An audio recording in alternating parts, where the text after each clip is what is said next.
My dear students of class 12th, Assalamu alaikum wa rahmatullahi wa barakatuh.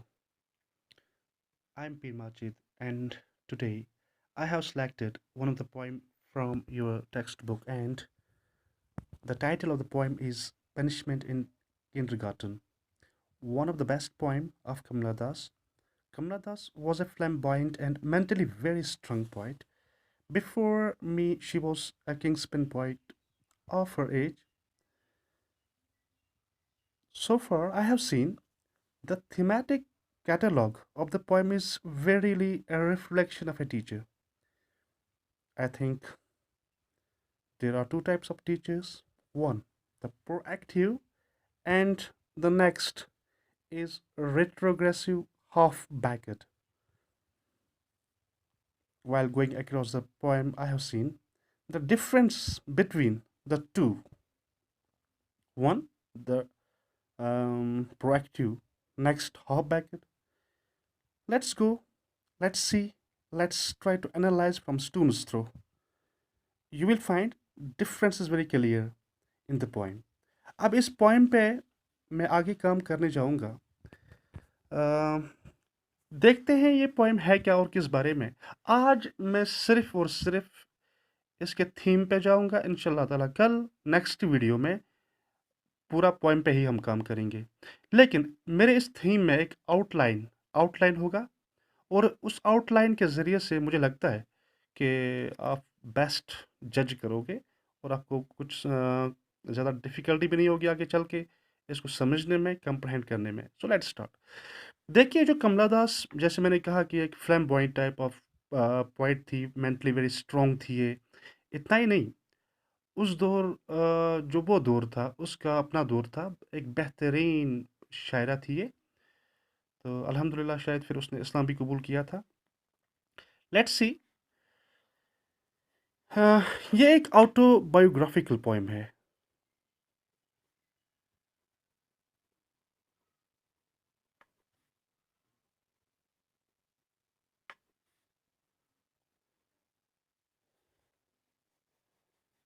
ऊपर theme पे जाइए, इसके title पे जाइए, पनिशमेंट इन किंडरगार्टन. सोचा सर ने पाई पनिशमेंट से सुना सज़ा. कहते इन किंडरगार्टन प्री नर्सरी क्लासेस में, या हम कहेंगे केजी क्लासेस में. तो यानी बिगिनिंग में. अभी भी स्कूलिंग इसकी शुरू ही हुई हुई थी. तो सबसे पहले उसको क्या मिली, सज़ा मिली, कहाँ मिली, कब मिली, ये देखना है इसमें. Autobiographical poem. बेसिकली जब पोइट ऑटोबायोग्राफिकल पोएम में क्या होता है, एक पोइट किसी भी इंसिडेंट को याद करके फिर अपने अल्फाज में उसको तराशता है, पच सो अख मजमू तैयार करान, तो वही फिर पोएम का रूप धार लेता है. तो ये कुछ इस तरह का है. अच्छा, अब यहाँ से देख लीजिए, मैं अपने इस थीम में, इस अपने आउटलाइन में क्या बोलने जाऊंगा आपको. ये इंसिडेंट हुआ है चाइल्डहुड में, और आज जब ये पोएम लिखी गई, ये लिखी गई है एडल्टहुड में. एडल्टहुड में इंसिडेंट शुगमुत वारिया ब्रो बचपनस मज, और आज छु यवान अथ पे लिखना बड़ी जवानी में. अब ये इसको उसी इंसिडेंट को याद करके ना बनवनस पोएम पत यम जाए एडल्टहुडस मज. अब होता क्या है, पक्यू इस करो थोड़ा अथ पे काम. देखिए, खुशी का दिन होता है, क्योंकि ये लोग, ये जो स्कूल स्कूल इन बच्चों का जो था ना, ये सब ओस द्रामुत पिकनिक. अब मैं कुछ आउटलाइन इसमें आपके लिए कुछ वहाँ पे वो मार्क करने जाऊँगा, आप उस पे कंसंट्रेट करना. ब्यूटीफुल डे, बहुत खूबसूरत दिन होता है, और स्कूल में इन छोटे-छोटे बच्चों को विक्टोरिया गार्डन विक्टोरिया गार्डन की सैर कराने ले जा रहे हैं वहाँ के टीचर्स. होता क्या है, ये मान लीजिए विक्टोरिया गार्डन.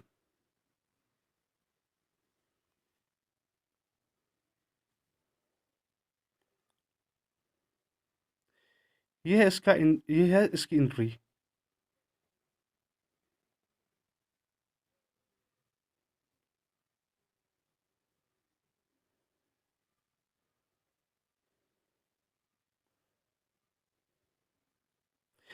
ये है फ्लावर बेड,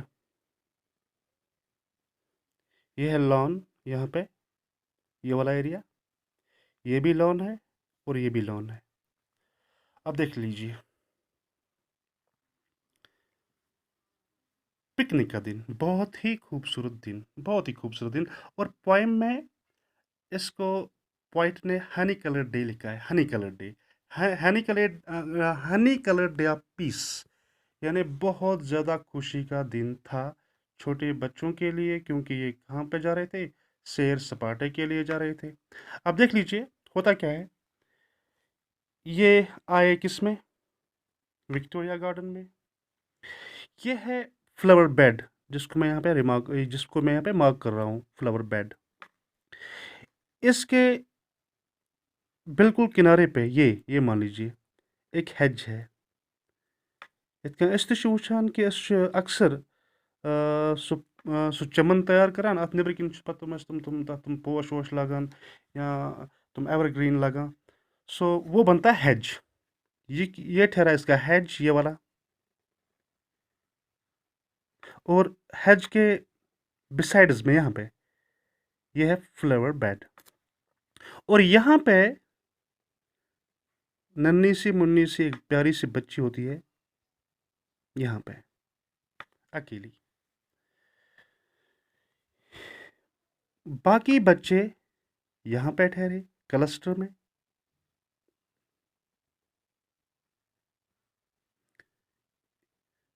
जो इस वाले ये मार्क कीजिए, लैंड फर्स्ट, ये लॉन सेकेंड। ये वाले बच्चे जो थे यहाँ पे क्लस्टर में होते हैं, ग्रुप में होते हैं। हंसी मजाक सब कुछ इस वाले लॉन नंबर सेकंड में होता है। यहाँ पे एक अकेला बच्चा बैठा है, कमला दास बॉय। यहाँ पे ये छो आसान संजीदगी सान कोकन वुचान टुवर्ड्स सन, और अपने ही ख्वाबों की दुनिया में ये खोई है। चाइल्ड साइकोलॉजी जिसको हम कहते हैं ना, बहुत ही इंपॉर्टेंट है। अब यहाँ पे देख लीजिए, यहाँ से इसकी टीचर आती है, और ये बच्ची इस पोएम में भी उस टीचर को याद करती है। वो जो विजुअल इमेजरी उसकी थी, ब्लू फ्रॉकड वुमन, ब्लू फ्रॉकड वुमन। देख लीजिए, नाम से तो टीचर को नहीं पुकारने जा रही है ये। पोएम में भी इसने इस टीचर को किस नाम से याद किया, ब्लू फ्रॉकड वुमन। क्यों, वाई? ये है वो retrogressive teacher, half baked teacher. मैंने यहाँ पे ये वर्ड यूज़ क्यों किया, क्योंकि टीचर आई थिंक इसको चाइल्ड साइकोलॉजी पे ना एक वो फन उसके ऊपर कमांड होनी चाहिए कि इतना ही नहीं है, मतलब somebody is expert of teaching, बस इतना हो, इतना ही काफ़ी है। नो, इंसल्टिंग, कभी बच्चों को इंसल्ट करना, उनको टॉर्चर करना, तो आगे चल के यही बच्चे जब मैच्योर होते हैं ना, तो फिर ये अपने टीचर को कुछ ऐसे ही अल्फाज में याद करते हैं। देखिए, इसने नाम से नहीं पुकारा टीचर को, लिखा क्या, ब्लू फ्रॉकड वुमन, विजुअल इमेजरी। यही तो यहाँ पे नाकामी है एक टीचर की। बच्चा नाम नहीं लेता है, इवन कि पोइम में। अब ये इंसिडेंट हुआ है चाइल्डहुड में इंसिडेंट होता है, एडल्टहुड में पोएम लिखी जाती है। स्टिल ये बच्चा, आज तब बच्ची थी, अब क्या है, आज शी एडल्ट, लेकिन तब भी इसने यही वर्ड यूज किया, ब्लू फ्रॉकेड वुमन। और यहाँ से इसकी टीचर आती है। अब इसने क्या किया, इसने एक बच्ची को अकेले पाया, बाकी बच्चों को क्लस्टर में पाया। युम बच क्या एक गन्ने का रस चूस रहे थे लॉन नंबर सेकंड में, और ये बच्ची अपनी ही दुनिया में खोई हुई थी।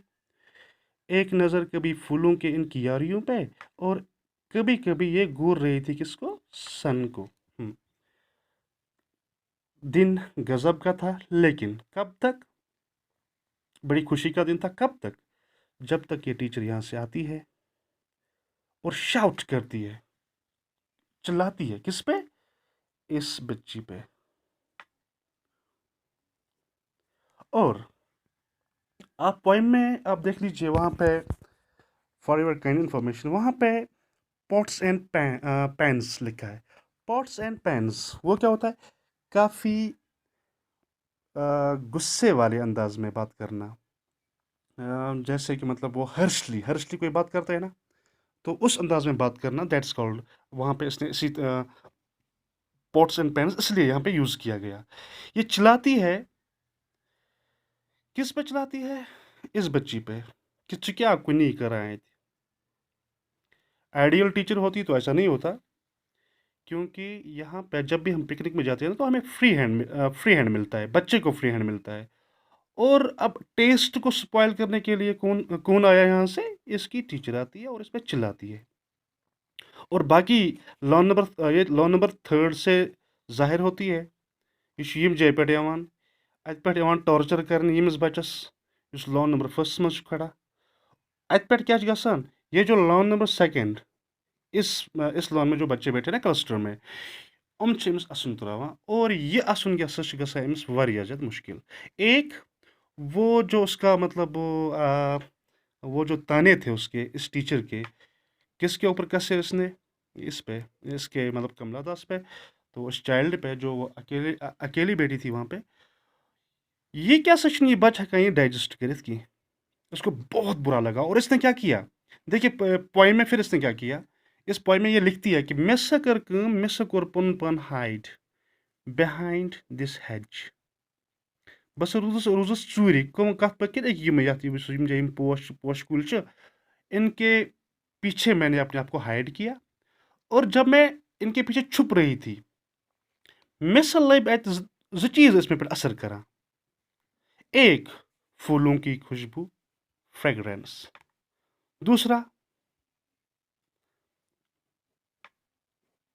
हर्शनेस ऑफ ए टीचर। फ्रेग्रेंस भी, हर्शनेस ऑफ ए टीचर भी। अब खुद ही देख लीजिए, ये जो बच्चा होता है ना, मतलब ये पिकनिक वाले दिन में ये बड़े सज धज के निकलते हैं घरों से। और इवेंचुअली यम एक्सपेक्ट तो कराएं कि नहीं, आज का दिन बहुत अच्छा जाएगा, हम पिकनिक पे जा रहे हैं। लेकिन कमाल की बात ये है कि शायद हम लोग कभी कभी ना इसमें उहद प्लान अत पे आब त्राने खतर काफ़ी आसान। ऐसा ही कुछ इसने भी यहाँ पे इस बच्ची के साथ किया। और होता क्या है, अब जब ये एडल्टहुड में आती है, यम जाए गसान अमिस अख टॉर्चर, यह अत जिंदगी मज हेकान मुशरत त की। आगे चल के यह अथी टॉर्चरस, अथी इंसिडेंट्स पे पोइम पोइम लेखान, और ये पोइम क्या पे नाव पत पनिशमेंट इन किंडरगार्टन। और अब यहाँ पे समझने की यहाँ पे हिंट्स भी है एक टीचर के लिए। देखिए, एक टीचर को रेट्रोग्रेसिव नहीं होना चाहिए, बहुत प्रोएक्टिव होना चाहिए, बहुत प्रोएक्टिव। और यहाँ पे टीचर को जब ये याद करती है विद बैड रिमार्क्स, इन बच्चों पे जब जब इन बच्चों को ये याद करती है, ये भी इसके गुड बुक्स में नहीं आए। क्यों? इमो हस करुख तस पर इस इमो हस करुख तस पर इस पे तनज, इसने डांटा, इन लोगों ने तनज किया, और सहने वाली एक अकेली जान थी, वो ये थी। अब यहाँ पे इसने कहा कि इस पॉइंट में क्या आया है, अत क्या गसान ब्रोकिन क्या लेसन यवान कि ये हसा ये चाइल्ड आसान, बच्चु आसान कथ मज, सीधी सी बात है, चाइल्डहुड में तो होगा ये सा आसान बड़ जबरदस्त। यथ वनो सो बड़ गुलाम हूँ, अमिस आज़ादी आसान, फ्रीनेस आसान कि न अमिस फ्री हैंड दिन खतर कह तैयार। शायद यही सच भी है, लेकिन सोसाइटी को थोड़ा सा चेंज भी होना चाहिए। और वनस यह बच वनस एडल्टहुडस मज, वनस ये रिमार्क करा कि नहीं, आज तो मैं, मेरा अपर हैंड है, मैं जो चाहूँ वो कर सकती हूँ। तब का दौर था मैं कुछ भी नहीं कर सकती, मैं डिपेंडेंट थी, इंडिपेंडेंट नहीं थी।